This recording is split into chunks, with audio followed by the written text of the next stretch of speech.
Stocks are moving higher again, building on early gains. As I speak to you right now, I've got the Russell up 1.8%, the NASDAQ up 1.6%, the S&P up 1.4%, and the Dow up 1.4%, but there seems to be momentum underneath. And if we stay positive on the S&P 500 today, it'll be the first back-to-back up days since May 3rd and 4th.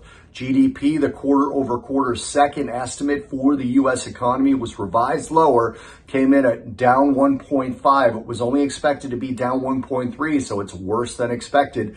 And the price index revised higher to 8.1 from an expectation of only 8%.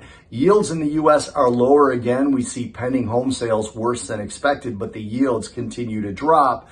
And all of this kind of contributing to the narrative that if the economy is slowing slightly, the Fed will be less aggressive going forward. Global central banks may be less aggressive, and this could mean better economic activity with a less aggressive Fed in terms of removing monetary easing. Now, crude oil is higher. Natural gas is higher. Metals started lower, but got a little bit of a bid underneath them as the morning went on. Again, likely the same narrative playing into that if global central banks are seeing a little bit of economic slowdown, they may be less aggressive and likely to get a little bit more of future economic activity without the restriction of higher and higher interest rates. So that seems to be playing in. As I mentioned, metals were lower earlier, but they're moving higher as I speak to you right now. Now, looking ahead, we have Secretary of State Anthony Blinken speaking on China and the sanctions put in by the former administration that are likely to stay in place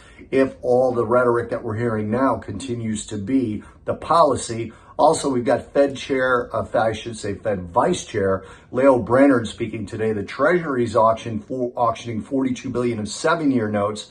Tonight, we get Chinese industrial production figures. Tomorrow morning, we get PCE headline and core price data. That'll be very important. Personal income and spending as well, and retail inventories ex auto, and the final May Michigan consumer sentiment and inflation expectation figures coming out tomorrow morning.